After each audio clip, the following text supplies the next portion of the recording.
Why, hello there YouTube and welcome to a random review. I am Random Ross and today I review Wicked for Good.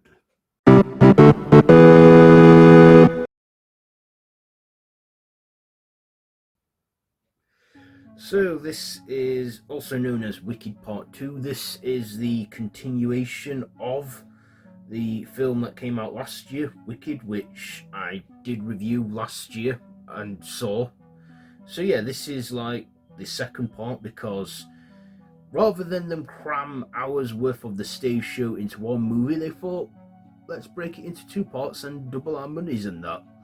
So this is set in the land of Oz before and during the events of The Wonderful Wizard of Oz. The film explores the relationship between Elphaba and Glinda as they embrace their new identities as the Wicked Witch of the West and Glinda the Good. So this is based on the stage show Wicked and is directed by John M.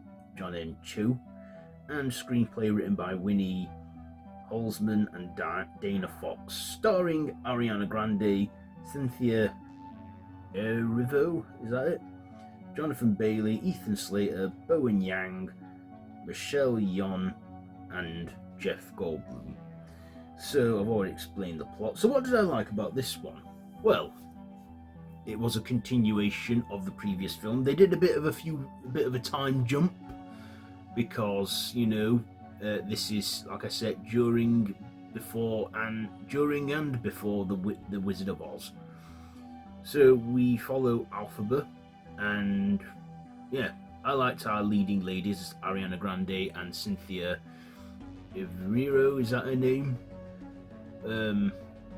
Yeah, as Elphaba and Glinda, and I like the on-screen relationship they both have, playing friends, but they're also a bit of enemies, because, you know, she's now wanted and is a fugitive. But yeah, we kind of do see things from the Wicked Witch's point of view and thinking, is she as evil as we thought?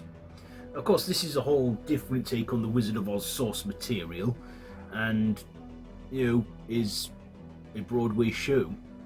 I like Jeff Goldblum playing the wizard. Again, he was like a phony, you know, as we all know the wizard is. But I feel that the real villain in this film was Madame Mortal. Hang on, what is her name? Madame Mortal. Yeah, that's it. Who is kind of like the sort of real villain of the piece because she, you know, like the wizard, uses manipulation and superstition on the citizens of Oz. We also see, you know, Elphaba's sister, Nessa, as she like becomes the Wicked Witch of the East. We see, you know, Puck become the Tin Man. We see Prince Fiero become the Scarecrow, and that little cub she did save in the first part was, of course, the Cowardly Lion. We see like Dorothy, but she's not really the main focus. She's like sort of in the background. We don't even see her face. We always see the back of her or her silhouette, played by actress Beverly Weaver, who recently posted posts on her Instagram of her in costume and stuff and on set and that. But yeah, I like these spins they did on the characters, particularly with the Scarecrow and the Tin Man, how they came to be. I also thought this had some good songs in this too.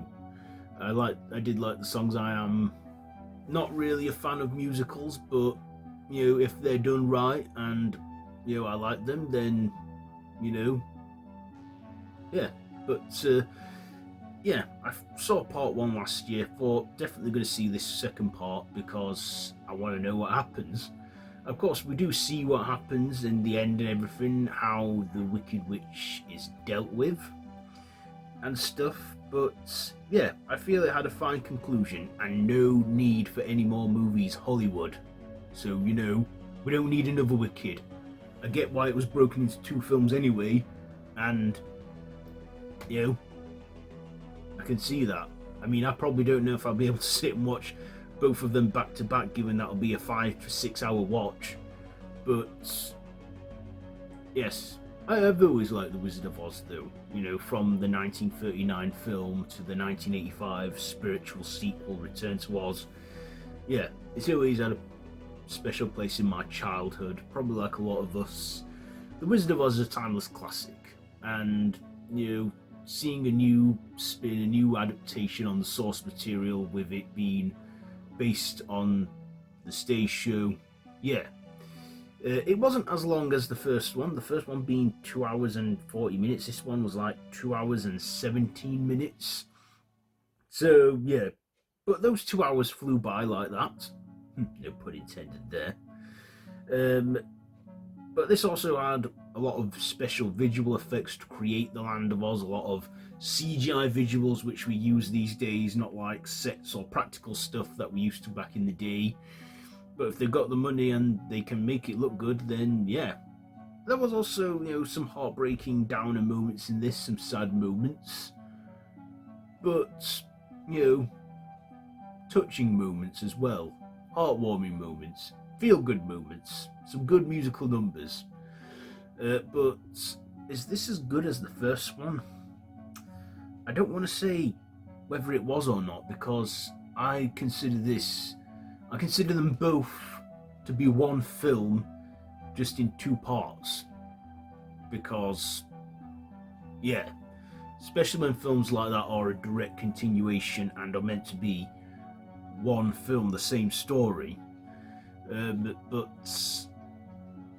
yeah, I probably didn't get as much enjoyment out of this one as I did the first one. I like the Wizard of Oz connection and stuff, how we see things from a different perspective, like, you know, what the wizard's doing behind the scenes, what you know, Elphaba is, you know, we find out her true origin and that, you know, what her connection is with the wizard and stuff, and, you know, what happens at the end.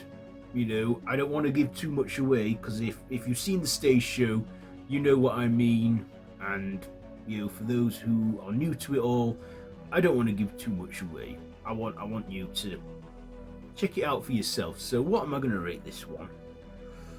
I think I will give Wicked for Good. I'll probably give it...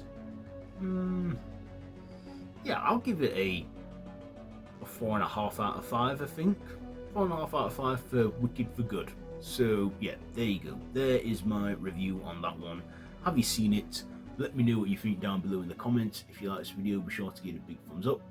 Share with your friends and feel free to subscribe to the channel if you haven't already, and to hit that notification bell. All of my social media links are linked down below in the description, so you can check all that out. I have been Random Ross. This has been a random review, and until next time, I bid you all a goodbye, friends. Goodbye.